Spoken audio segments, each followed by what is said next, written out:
Well, good morning, everybody, and welcome to our 10:30 a.m. worship service. Whether you're here in person or you're watching us online, we are so grateful you're spending our Sunday morning with us. You guys, some of you guys may recognize the sign that's next to me. This is actually our old sign that used to hang on the side of the ministry center. It's kind of a cool story.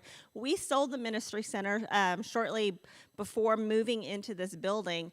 And then this sign actually stayed there for the last like 2.5 years. And a church member ended up buying the building from the person who originally bought the building. And they showed up with this the other day. So I thought it was cool to go ahead and put it on this stage today, because today we're going to do a little bit of reminiscing. We're going to talk about where we have been, where we are now, and where we're going on this really special Vision Sunday.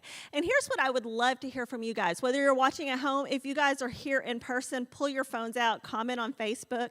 It's the one time you're going to hear us tell you to actually get your phones out and use them in church. But I want to hear about your favorite memories, things that really stick out to you, things that you've experienced here at the church. And I also want to know, what is your dream? What is your dream for the future of the Water's Edge? So let us know those things in the comments. If you don't want to put it in the comments and you have my number, you can send me a text. But today's service is going to be super special. It's a different format. So if you're used to running and grabbing your coffee and enjoying us a little late, I would suggest you grab your coffee now, grab your donuts, whatever it is you need, make that bathroom break, and join us right here at 10:30. We'll see you soon.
Previously at the Water's Edge.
It's really cool to look at all those pictures of what's been going on here over the last 15 years. Part of me, as I watch that, I do get a little sad, just being honest. Like, the world has changed a lot, and the pandemic has taken away some things from us. But then I was thinking there's a lot of things that the pandemic just hasn't changed, things that nothing can take away from us. So the pandemic has not changed our ability to pray. It just hasn't. It hasn't taken away our ability to serve other people. The pandemic has not, cannot, will not take away your ability to encourage and offer life-giving words to people. The pandemic can't take away our ability to practice generosity and give. The pandemic cannot take away our ability to read the Bible and be nourished by God's word. The pandemic can't take away our ability to worship, whether it's here, for those of you online, it can't do that for you. The pandemic can't take away our ability to forgive or receive God's forgiveness, and the pandemic can't take away our ability to love. So it has changed the way that life has happened, but it can't take away the most important things. Now, I love that song. Usually it's AJ that sings it. It was Elizabeth that was singing it a little bit ago. AJ's on a well-deserved vacation the next 2 Sundays. He's just been a real trooper throughout this whole thing. So many services we've added, a lot of times at the last minute, and he just always rose to the occasion. But I love that song because that song is actually where the church gets its name from. So we did not start off as a new church. We started off as a ministry of an existing church, Faith Westwood United Methodist Church. It would not be, if it was not for them, we would not be where we are today. It was their vision, their generosity, their commitment that got us to where we are, and I will always remain thankful and grateful for them. But we had a team, a leadership team that was trying to figure out a name for our new ministry. And we just kept coming up with a really bunch of bad names that none of us liked and none of us could get behind. And I was running one morning. I used to do a lot of that back in the day before I took up competitive eating, which I find a lot more nourishing. But this song was playing, and it was the David Crowder Band as the original singer of the song. And as I listened to the song, I said, that's perfect, like the water's edge. Come to the water's edge. And I knew it was from the Bible. I knew it was from the Gospel of Mark. I knew it was the 3rd chapter, and it wasn't. It was actually the 4th chapter when I looked for it. But here's the verse where the name of our church comes from. Again, Jesus began to teach by the lake. The crowd that gathered around him was so large that he got into a boat and sat in it out on the lake while all the people were along the shore at the water's edge. And that was the vision right there. Like, Jesus had just done some healing, some miracles, and verse 2 continues, he taught them many things by parables. But Jesus had just done some miracles. All these people were following him, trying to listen to the man because he had done all these crazy cool things. And there was so many of them that Jesus had to get onto a boat, and all the people listened to Jesus. He told them stories. And I thought to myself, that's the absolute perfect vision for a church, to come in and hear the stories of Jesus at the water's edge. And when we hear the gospel story changes lives. It just does. We can't hear the gospel story without experiencing some change in our life. And then the vision was the people who are changed by the gospel stories will go and change the world that we live in.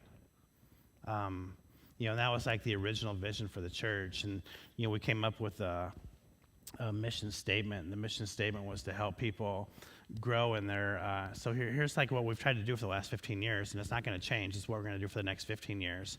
To help people grow in your relationship with God and then grow in your relationship with each other. Jesus would say that the most important thing we do is love God with everything we have and then love each other well. So for new friendships, for marriages, for the parent-child relationship, we seek to nourish and resource those relationships, and then we seek to have everybody encounter the holy. And I remember starting off, it was so much fun. We didn't have many people. We didn't have much money. We just had a dream.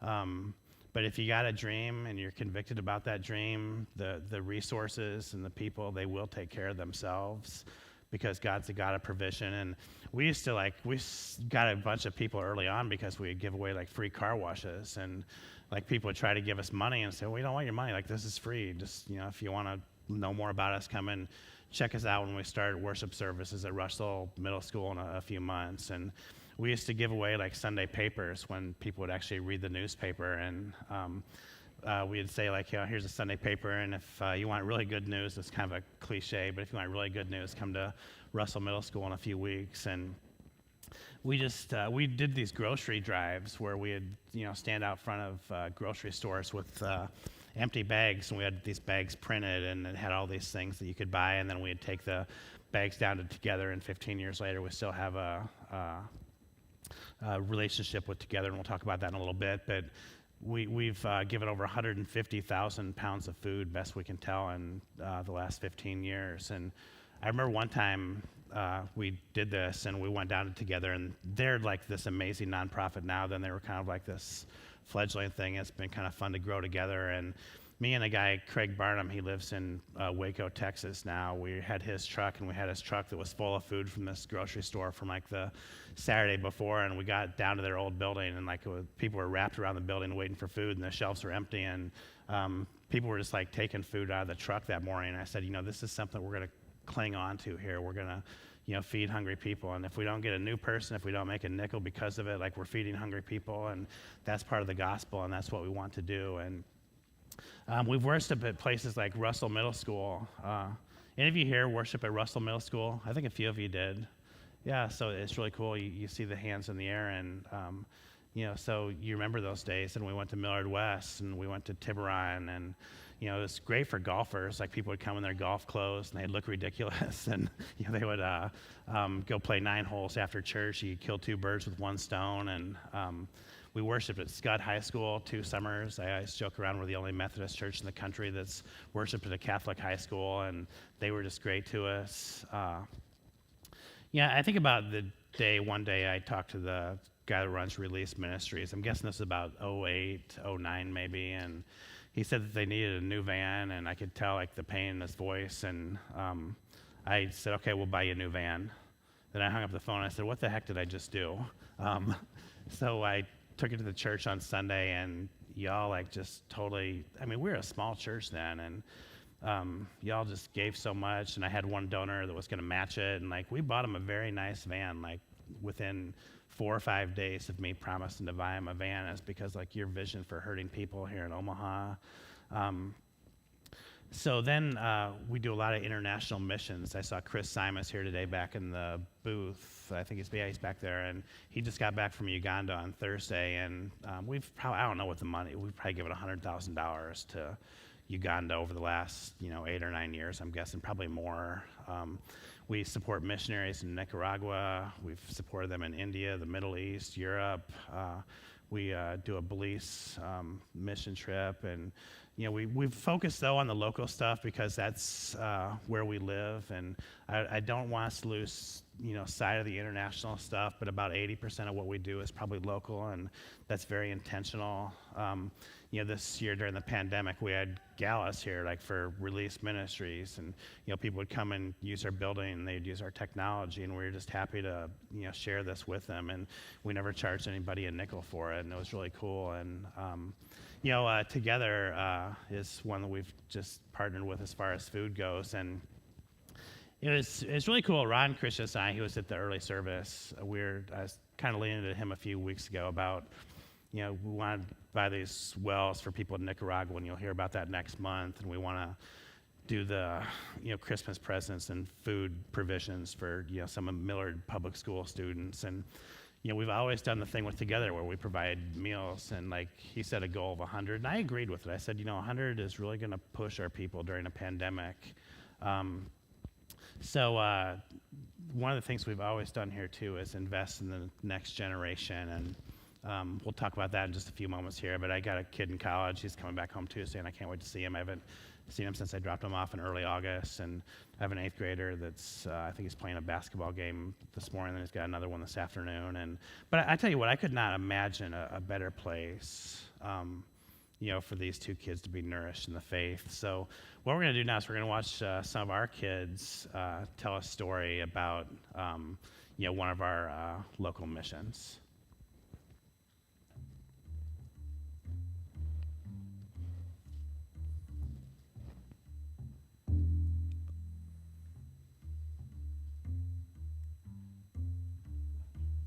We interrupt this service for a very special announcement.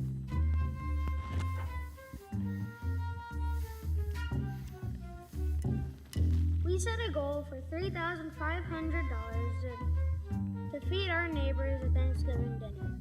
You guys not only met that goal, but you exceeded it with almost $10,000 worth of donations. Now back to you, Pastor Craig.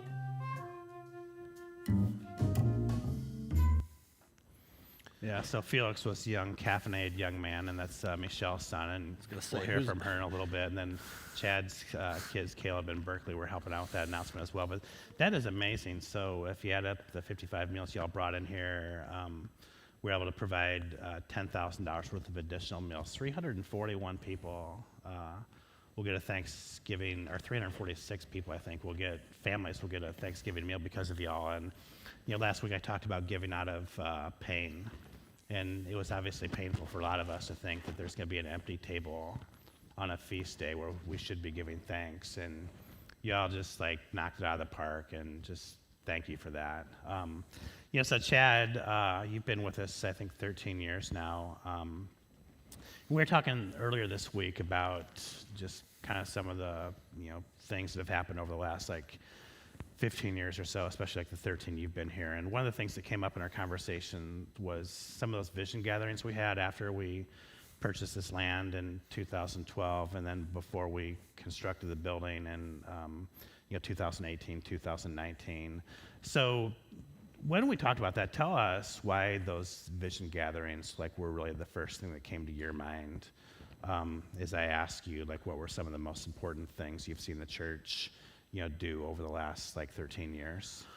I think the 13 years part is kind of the caveat for that is when you can look back, you're looking back at 15 years of ministry and small groups and then a worship service. And I've been here, I think my first Sunday that I got introduced was either the first or second Sunday. I never got to be at Russell with you guys, but it was the first or second Sunday that we were at Millard West. And I just know, you and I have had conversations over the years, and then we went to those. If anybody remember those vision gathering days that we had at Tiburon? One of them was for just what do we want our church to be going forward. It was right around 2012, late 2011 maybe, when we were getting ready to launch from Faith Westwood, and then the other one was when we were dreaming about what this building would be about. And I just, to see that, have people talk about what they want, and then years later to see those things come to fruition is really powerful to me. The thing I remember most about it, though, is I remember sitting around tables, and when we started asking groups of people, there were young guys, older people there. There were young couples, and there were even some of our college students, and even a few of our high school kids were there. And the more we went around the tables and we started asking, what is it that matters the most to you? What is important about who we are at the Water's Edge? One thing that every single table came out with, and there were some weird ones, right? I think we talked about, somebody said we should have a swimming pool or something like that in the church. But the thing that kept coming back in every single table, and it just kind of like you said, things that break your heart, is we want to be a church where kids and youth matter, where we invest in the next generation, where families are welcome and comfortable. We have talked about, we love hearing babies crying in church, and you've talked about that a lot. Yeah. And I just started thinking about all those things, and I got so excited about it because we're doing it. Yeah, it was interesting when that was going on because, like, let's just say that was like 2013. So, Benjamin would have been 12, and David would have been like, 3 or 4 at the time, I'm guessing. And I'm thinking to myself, like, I wonder why this is like the primary value for, some of the people who were there who actually didn't have kids that age. They had adult children. But now that I have an adult child who's, in college, like, I get it because it has just been such a blessing to see, like, as an older parent now, to see the kids grow up in this type of environment where, children are elevated. And I didn't get it back then, but I get it now. And I'm just so grateful for all the visionary people that got it long before their pastor got it. And I think that's the thing, Craig, is vision. It wasn't just the pastor's vision. You did a lot to cast that and to point people, I think, in the right direction. But it was everybody together that saw that. And Joel chapter 2 in the Bible, chapter 2, verse 28, there's this passage that says this, says, after doing all these things, I'm going to pour out my spirit. This is God talking. And he says, your sons and your daughters will prophesy, and your old men will dream dreams, and your young men will see visions. And I think, like, sitting in those situations with all those people, like, that's exactly what happened. We had visions and dreams and ideas for what the Water's Edge would be, and I think we're doing a pretty good job of living into that. Yeah, so 3 things can happen with any vision. One is nothing. One is the vision's on hold and it hasn't quite come to fruition yet. And then the third thing is that the vision comes true. So let's talk about how you've seen some of those visions play out and how some of those visions have come true, since those early days at Tiburon. Yeah, I think about our youth ministries in particular. One of the biggest things that we do every year is like our mission trips. We do retreats and sometimes take kids to camp. And one thing that I've never, ever had to do is tell somebody, we can't afford to take you on a trip. We ask kids to fundraise. We ask them to do a lot of stuff. But every year we always have some students that are just financially, it's a stretch for them and they just can't do it. And I've never had to go to one of those students that came up short in their fundraising and say, I'm sorry, you don't get to go, because we have always had people who have supported our kids and our youth ministries, whether it's buying all the 3rd grade Bibles that get donated every single year, to sending somebody on a mission trip so that they can have an experience of what it's like both to gel with the rest of the youth group and also to serve others. I think that's a huge one. I'm sorry. So even like for you, like part of your role is like youth pastor, but your most important role like would be, husband and dad. Yeah. So how has it like played out for you personally then, like as a dad, as a husband to Kim and to Caleb in Berkeley? Yeah, well, Kim and I, when we started here, we were newlyweds. We got married and went on our honeymoon and came home, and the next day we packed a truck and drove to Omaha. And our family has grown up here, really at this church. And the thing that sticks out to me is how we've seen kids that we've invested in. We have leaders that step up and volunteer and give of their time and their effort. And the students that we've invested in over those years are now investing in our kids. My favorite story, who remembers We at Night? There weren't a lot of us there, but we used to, Palisades was one of those places that we met. And Caleb, my son, was probably 5 when we started doing that service, and he didn't ever want to miss a week. Now, Caleb wasn't excited, sorry, Craig, he wasn't excited about coming in hearing a sermon on a Sunday night after he'd already been at church on Sunday morning.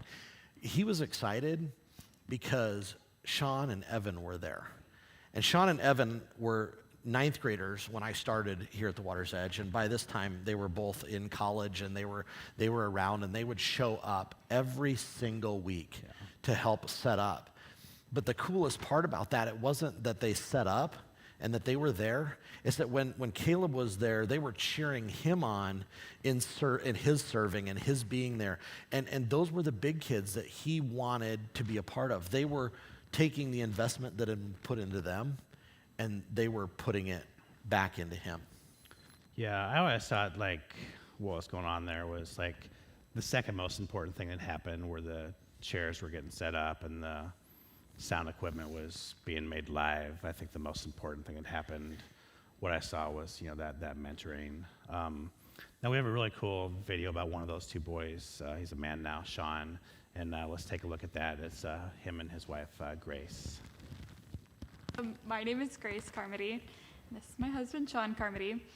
And we both attended Faith Westwood, and then we both transitioned to the Water's Edge with our families. When I think about the people that have impacted or shaped who we are from the Water's Edge, my first instinct is the adults that attended the mission trips with us when we were in high school.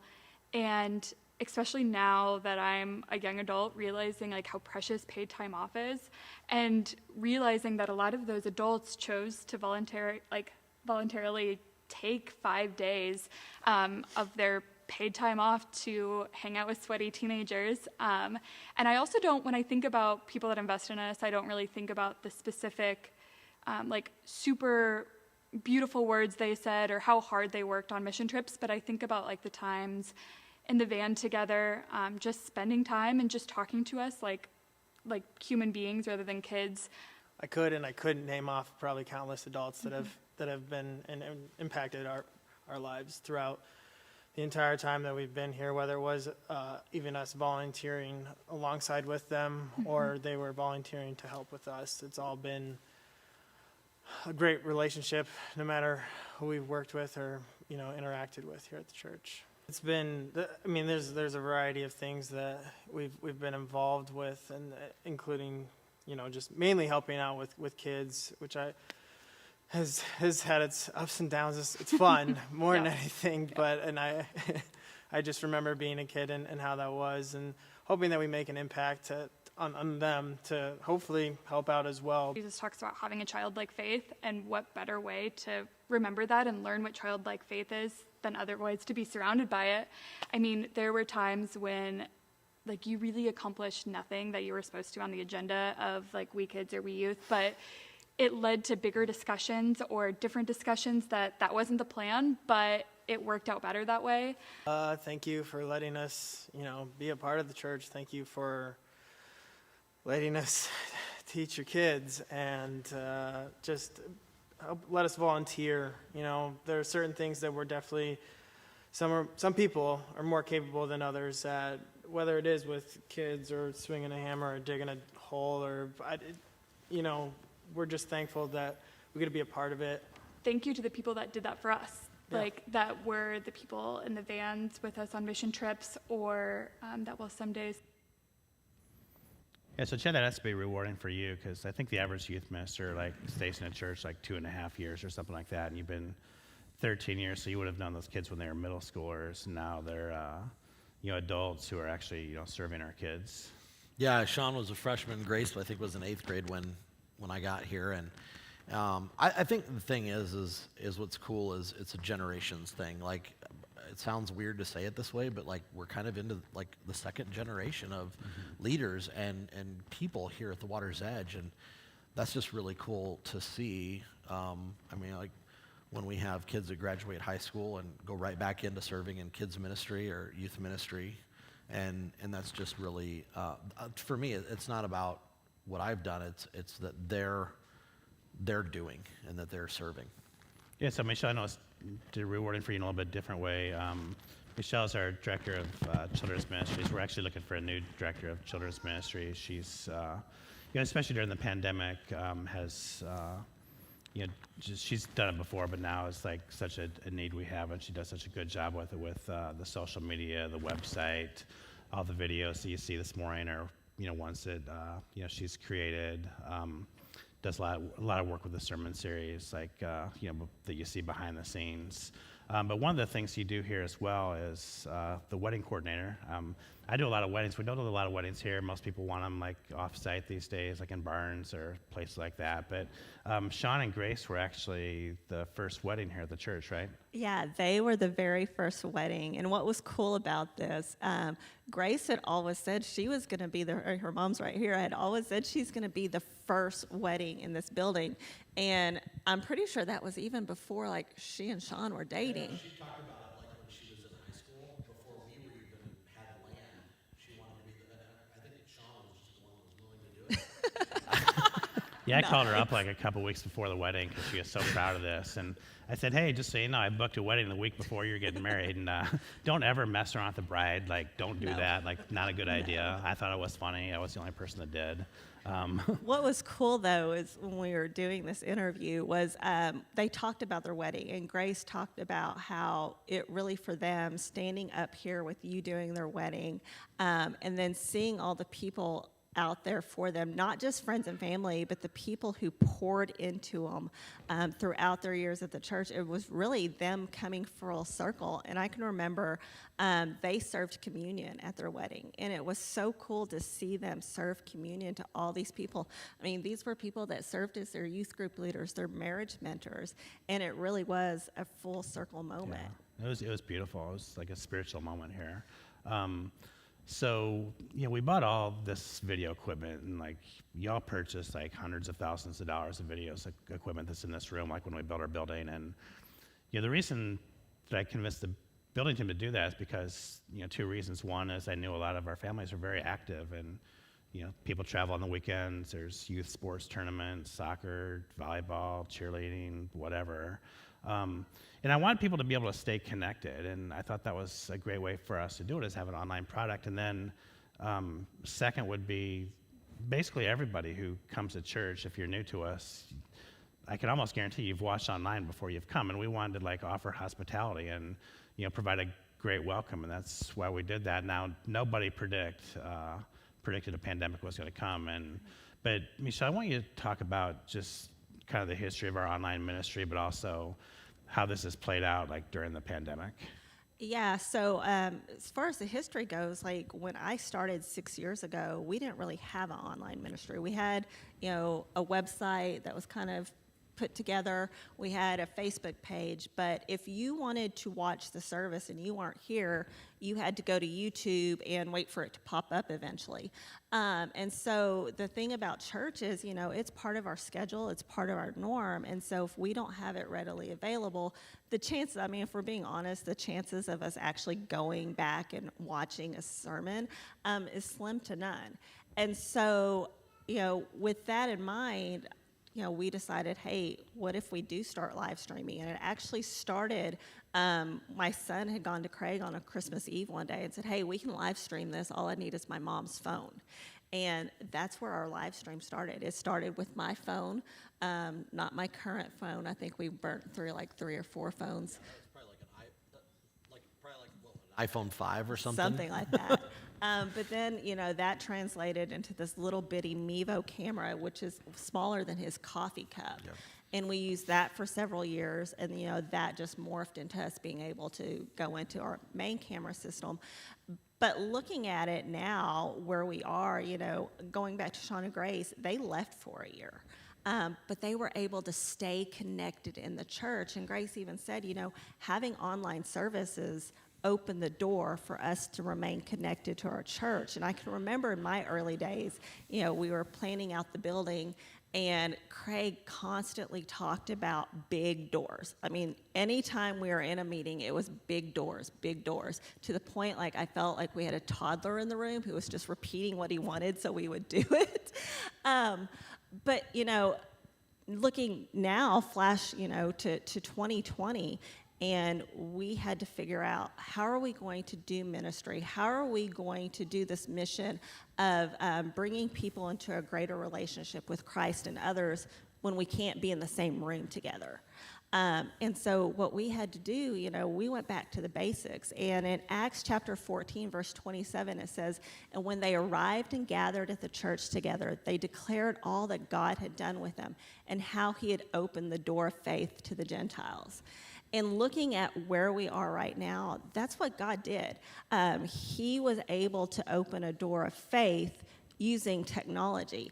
And so instead of having to scramble, when we were told we could not have in-person services, instead of having to scramble and figure out what are we going to do, we were set and we're ready to go. Yeah, I remember that day in early March. It was in mid-March, and I think I made the decision like on Friday to not do the services. And we were really the first large church in Omaha to do that. And one of the reasons I was able to do that is because this is something we've done for a while. And I remember on that Sunday morning, it was weird. It was the first time I'd ever talked to cameras, and I even had camera cues in my script, and it was just almost like surreal. But then just to see the number of people, not only from Omaha, but really from all over the world that were like tuning in and watching us. Yeah, when we were watching, I was watching the analytics pop on the screen. It was so crazy because we had people, obviously we had a bulk here in Omaha, but then we would see people in Texas and people in California. We saw people, I don't know why they would watch from Norway, but we had all these people in Norway watching us. Something about a Norwegian pastor. Yeah, maybe. Or it's just dark and boring and there's nothing else to do. So one of the two. And we have people from Cuba, and then at the same time, we had other churches that reached out to us and said, hey, we're not able to do online right now. Can we direct our people to your live stream? Which was so cool that we were able to do that. And again, it just opened this door to ministry. And I can remember the first time I preached when we were online. A friend of mine after the fact asked, what was it like preaching to an empty room? And to be honest with you, I never thought of it as an empty room because you guys were still watching. You guys were still able to connect with us. And, we, talking about people watching from other places, we have several actual members of the church who don't physically live in Omaha. Yeah. They live in different places. An are people who have turned in commitment cards. These are people who give generously. When they're in town, they're here. And we're going to actually see an interview that we did with one of those people. Hours away, and you've been watching online faithfully. I know I see you every Sunday, and I see you pop in when we do the weekday things too. What has kept you wanting to be a part of that, even being so far away? Well, being a retired pastor, I'm kind of picky about things, but you people put across something that's so useful. Like your pastor preaches about, he's kind of subtly brilliant. And things come out that I'm going, wow. And, I probably preached those scriptures dozens of times, but to go to a pastor that actually can give you new insights and everything, and your staff is wonderful. You're wonderful. Leandra's wonderful. I mean, it's always good. So how have you experienced community by watching online at the Water's Edge? Well, we watch it on YouTube on Sundays. But I also hold my little cell phone in my hand and I'm watching it online there. And because there you can make remarks. Right. And you can see what the other people are saying about the sermon, which really adds a lot. You're not supposed to talk during church, but this is okay. So we interact that way. And I feel like that's a community. And sometimes I even see someone I know from up here, on there. So cool. What's been the experience been like being a part of the online community at the Water's Edge? Well, I have a great longing to be up close and personal because that's how I've always done my ministry. But it's always satisfying. When you hear the sermon or whatever, you always take something away. And just generally, you feel so good about that church. It feels like you have a vision of where you're going. And I like that vision. I admire it and I want to be part of it. So if I ever live closer, you'll see me. Is there anything you would like to share with the people of the Water's Edge? I'd just like to thank you for allowing me to be on the screen and share my joy at Water's Edge. And I tell other people about it, watch it, because if you don't have a place to go for church, this is wonderful. Or even if you do. Yeah, one of the things she said there I thought was just absolutely profound, and it was that the pastor's brilliant. No. Couldn't you have edited that I out? tried. Well, I it edited happened- the other ones. It happened once this century, so you guys have seen history this morning, and it will only happen once. So, We no, will but what she never. said, what I loved though, was Cheryl said, "I have a great longing to be up close," Yeah. and one of the things that's going to be essential is that, like, online ministry does not replace like face-to-face ministry. It supplements it.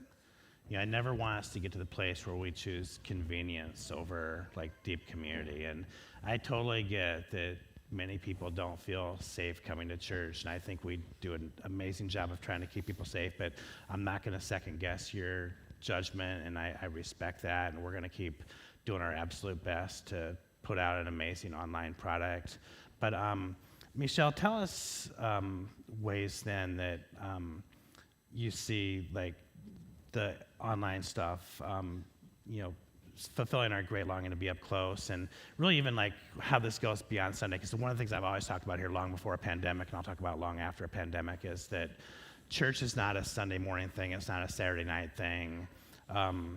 Our relationship with Jesus is a 7-day-a-week thing. So how do we engage people to experience God and community throughout the week? Online, social media, website, videos, that sort of stuff? Yeah, so even pre-pandemic, the amount of people, us as a staff, the 4 of us, could actually reach is limited because we're only 4 people, and there's only so many phone calls we can make, and, showing up at people's doors, which I joked, I don't even know if you'd let some of us in, honestly. And so utilizing social media and videos and web, it allows us to step into your world outside of Sunday because, we come to church on Sunday, but we live Monday through Saturday. And so having social media especially has allowed us to do that. We're able to do, Craig does a Bible study on Thursdays that people are able to hop on there on their lunch hour and learn and share with one another. And when the pandemic started, we were very... I forgot my word there, but we made sure that we utilized it as much as possible. So we started using prayer time. We would just post something up there. Hey, how can we pray for you guys today? We want to know. And it started out slow. It would be basically crickets.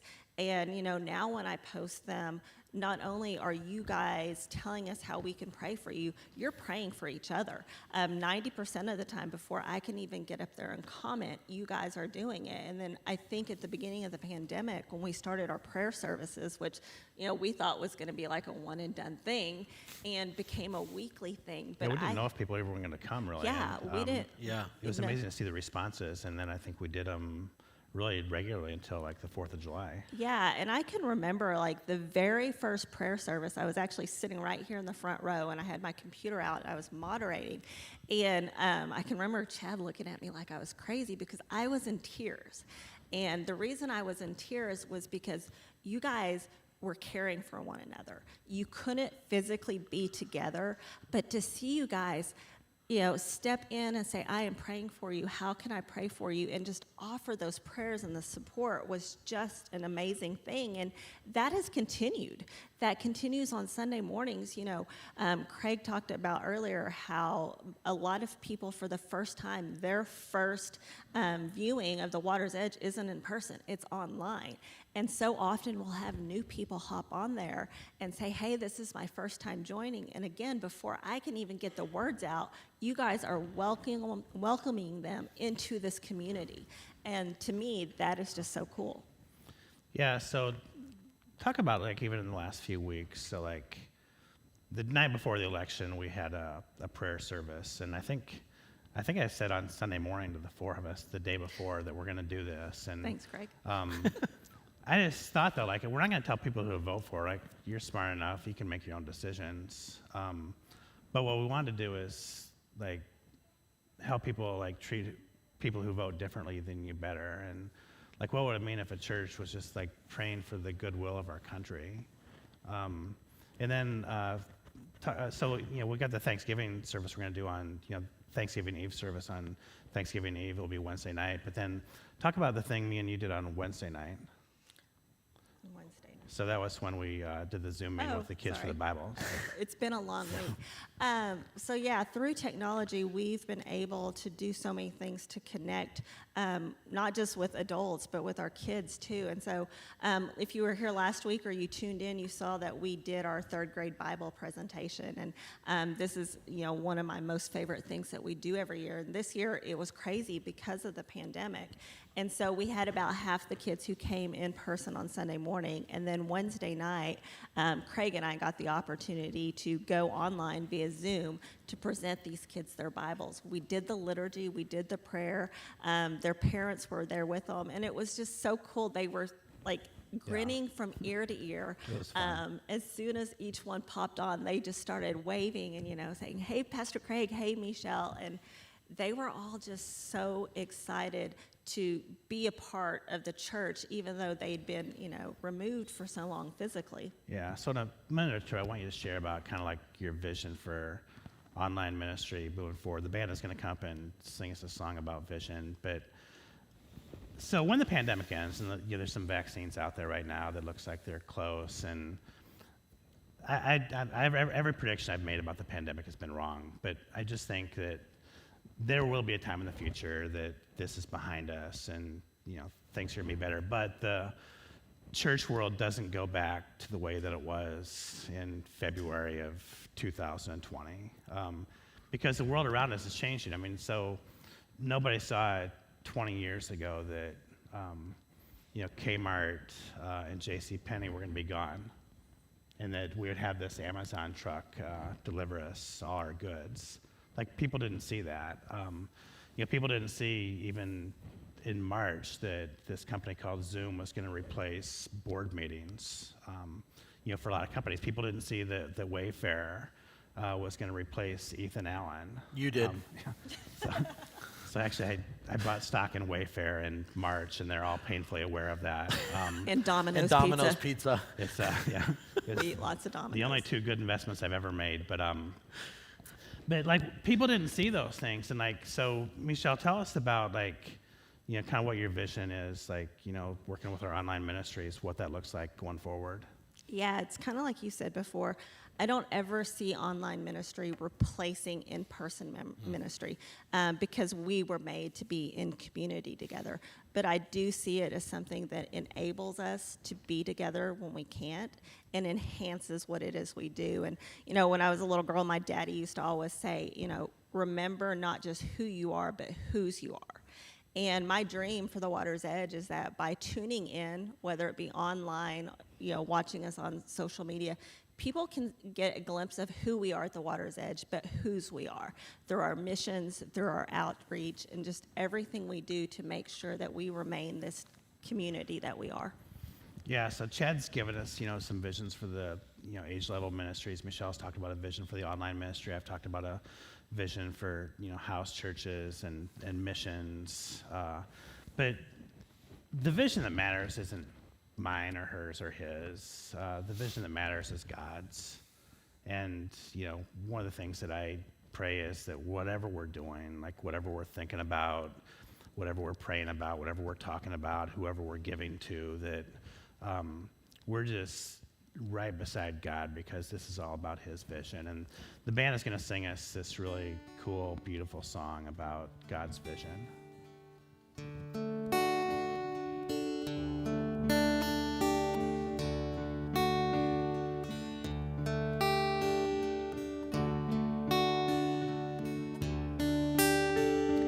Be thou my vision, O Lord of my heart, not be all else to me, save that thou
Thou my best thought, by day or by night, waking or sleeping, thy presence my light.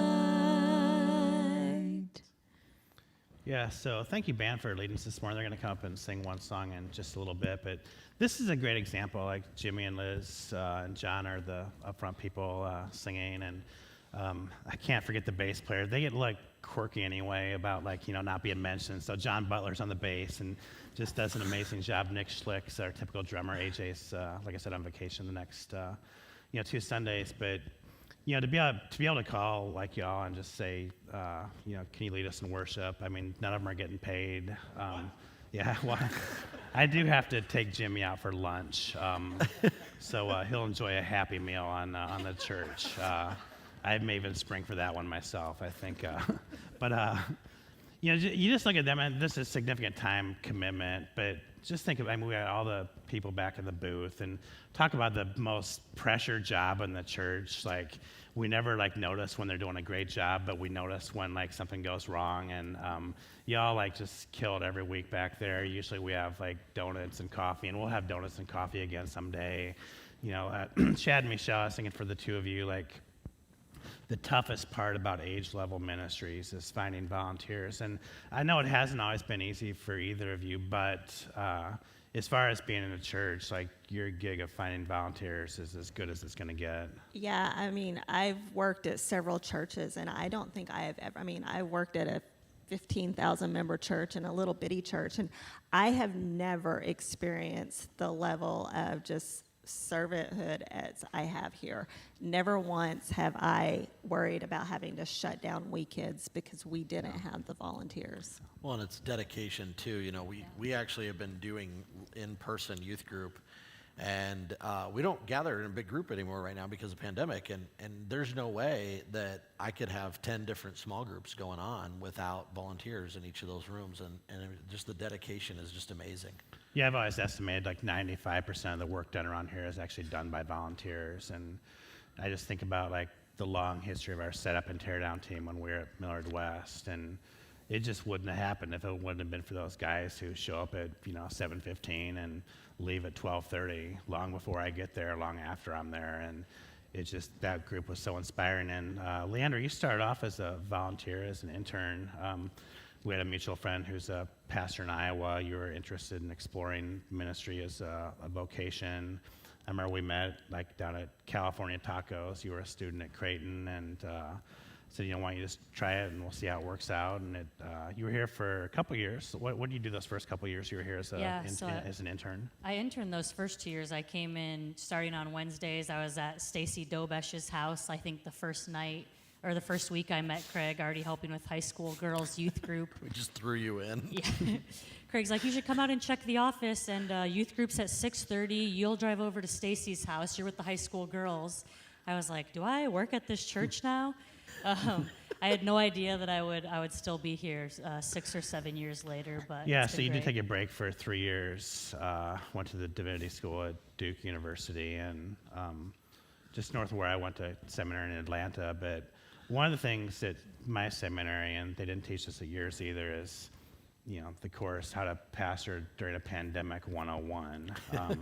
They don't have that class, and so you walked in, and so you're here for half a year, but then all of a sudden the pandemic starts. What's it been like for you to kind of get your feet wet in professional ministry, during a pandemic?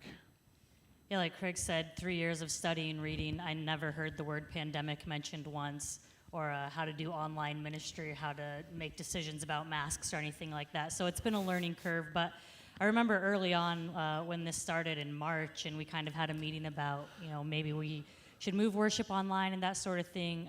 We kind of talked about as a staff being intentional about never saying that the church was closed. Just because people weren't here worshiping in person doesn't mean the church is closed. We still had a mission that we wanted to carry out, and if anything, the world needed our mission more than ever, especially in those early weeks. And I think the one thing that our community really needed is the one thing the Water's Edge has always done really well and has always been important here, and that's relationships. We all went home. People were quarantining. There was a lot of isolation and loneliness. And the church, was still providing community and relationships for those people. Our house churches got really creative. We all have premium Zoom accounts now to keep our house churches connected. We saw a lot of driveway parties. I think we had some social distancing tailgating out in the parking lot with some of our house churches, finding ways to meet. And One time I came to the church, there was like the sheriff here, and we were actually hosting a blood drive that day. This was like in April, and there was just like this critical need for blood, and the schools weren't able to host these anymore, but we were. So we actually got called, did a compliance check on us. And we were on social media, and all those church people were dissing us for not following the rules, but we were following all the rules. And you guys were here when the police were here, right? Weren't they I wasn't here. I was It was funny at because home. we saw them pull up, and it was about the time the blood drive was ending, so their vans were around back instead of out front. And when he walked in, Jenny and I met him and told him what was going on, and he just rolled his eyes and shook his head and walked back out. The thing is, it made me paranoid though. Then every Sunday morning, we'd have this sheriff sitting out in the parking lot, and I was I'd always walk out with a cup of coffee for him because I was worried that he was making sure that we didn't have more than 10 people in the building. We talked about whether the four of us needed to carpool just so there would be one car. Yeah, and we've always tried to keep this thing open, and very safe. I would never put anybody in danger, but we've done galas here for nonprofits. If you had a kid that graduated from Millard last year, all the graduations were actually shot here on the stage with our technology. And Leander, a lot of our colleagues in ministry aren't able to do some of the things we're doing.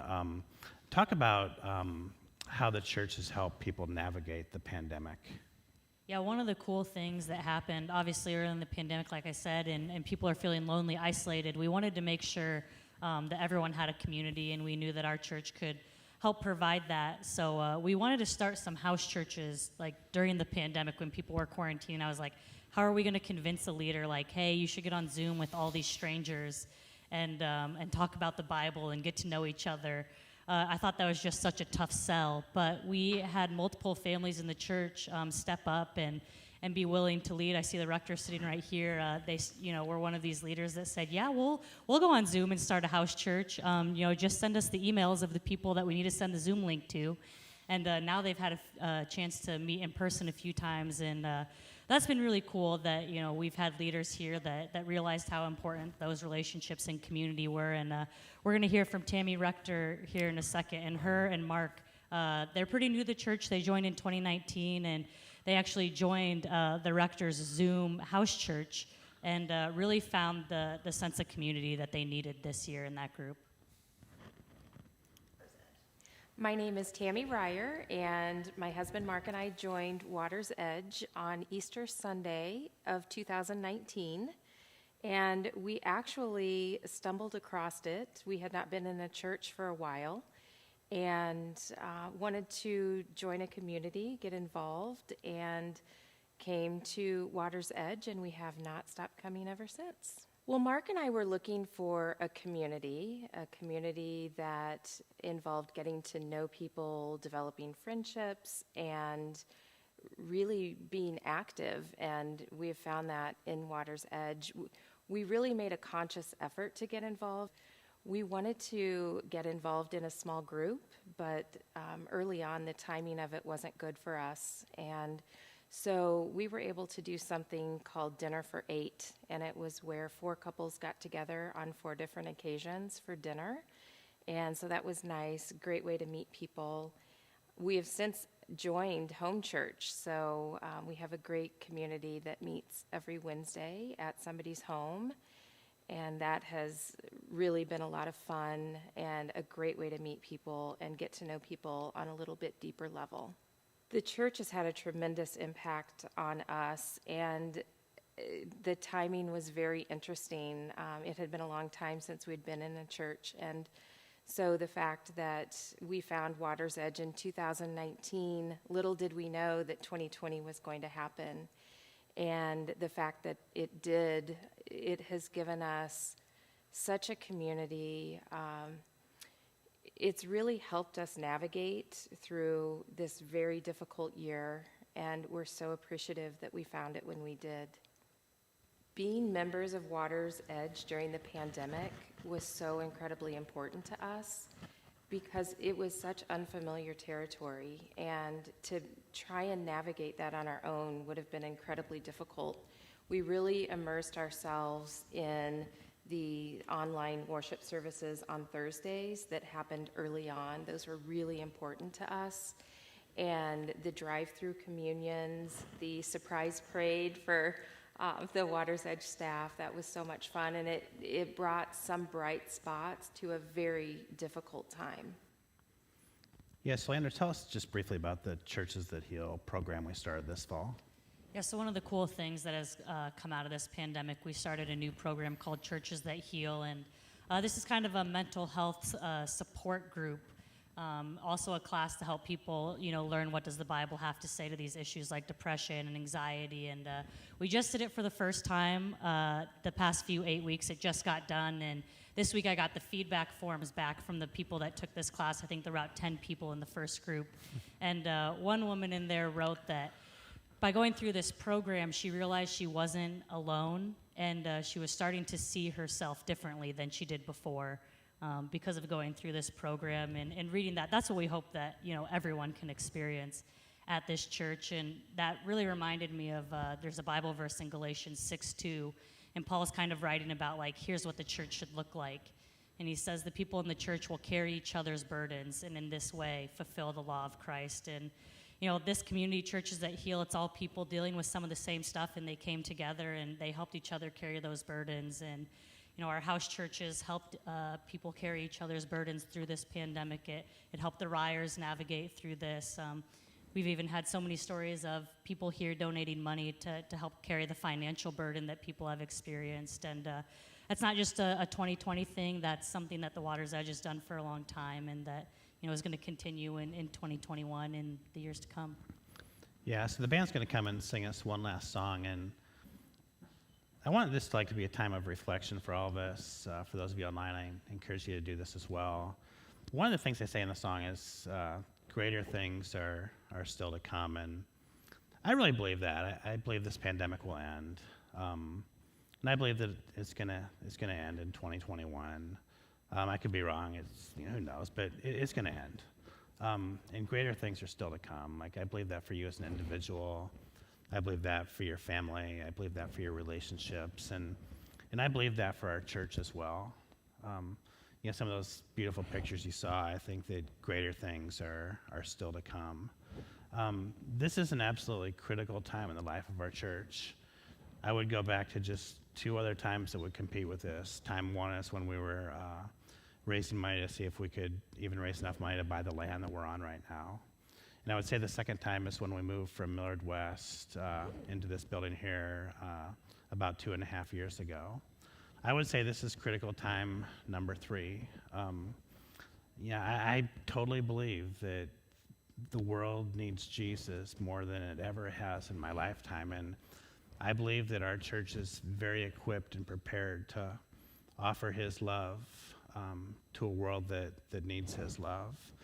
Last week I talked about giving out of pain, and one of the things I want to encourage you to do is we talked about these kids in Millard, hundreds of them that they might not get Christmas presents if it wasn't for us, and the pain there is that I can't imagine. I don't think that you can't imagine a kid not having a few presents under the tree. And we've pledged $26,500 to the Millard Business Association to make sure that happens, and then we're going to provide food for 40 families during the 2 weeks that the kids are out of school over Christmas. And many of these kids depend on going to school. I mean, I said last week my kid complains about the food, and he is so blessed. He doesn't realize that that's the best meal, and sometimes the only meal that some of his classmates are getting. And so I got some good news. Halfway, so we're December 1st when we need your commitment on this by.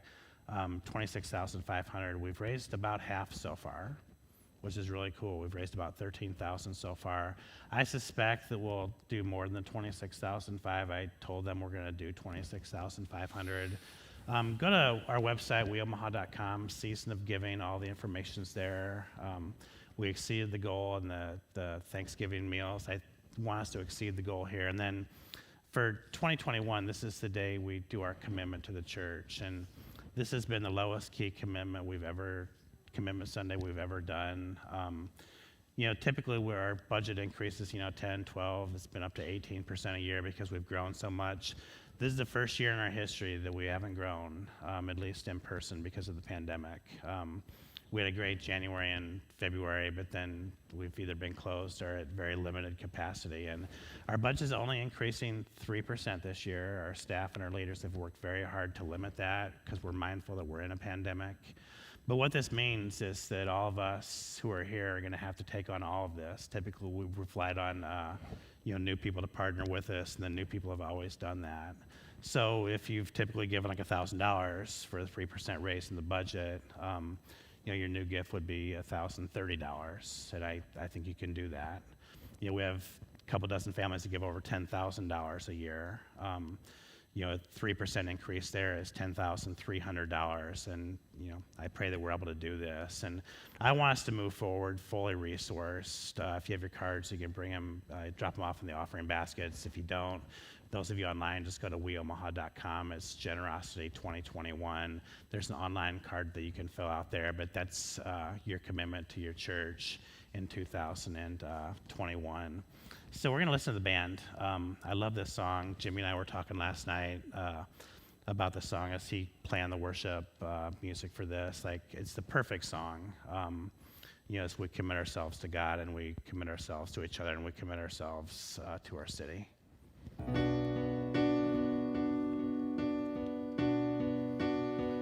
You're the God of this city. You're the King of these people. You're the Lord of this nation. You are. You're the light in this darkness. You're the hope to the hopeless. You're the peace to the restless. You are. There is no one like our God. There is no one like you, God.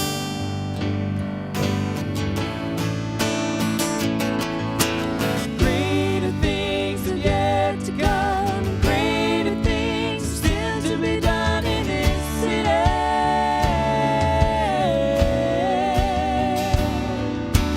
Greater things are yet to come, and greater things are still to be done here.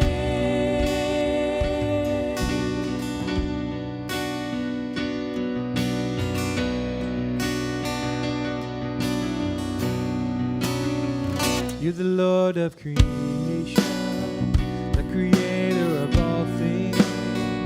You're the King above all kings. You are. You're the strength and the weakness. You're the love to the broken. You're the joy in the sadness. You are. There is no one like our God. There is no one like you, God.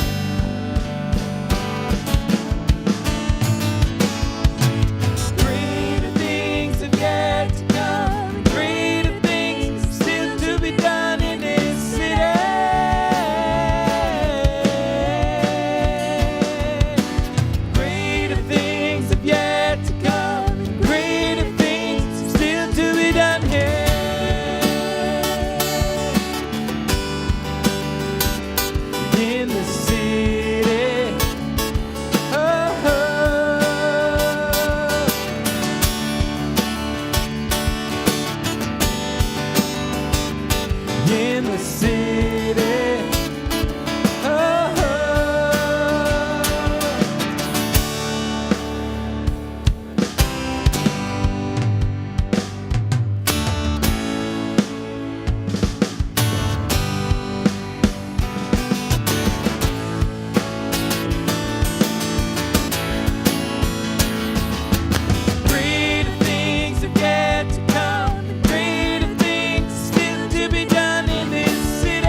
I wasn't expecting the Eagles meets Chris Tomlin this morning, but that was cool to have the Eagles mashed up in there. And one of the things we've always tried to do here at the Water's Edge is just express joy. I mean, this is God's idea. Like, joy is from Him, and the church should be a happy place. And one of the things we've tried to do is laugh and sing and really cool things like that. So, band, thank you for blessing us this morning. So be a blessing to our community. Greater things are going to happen in our city. WeOmaha.com, Season of Giving. It's $75 a kid, $100 a family. One of the things I've encouraged families to do is spend as much on the Season of Giving as I do ourselves. More simple for us, huge blessing for others. It's a win-win situation. Thanksgiving Eve service is going to be Wednesday night, 6:30, online only. We're not doing it here live. And then Advent starts next week. Can you believe that? It looks like it's 60 degrees and sunny out, and we're talking about Advent, but that's coming up. This is Christmas weather. That's coming up soon. But Corey, you think we're funny, and Corey, you're the most beloved person in our church, and we hope that you, Corey, have a happy Thanksgiving, and I hope everyone else has a happy Thanksgiving as well. Thank you.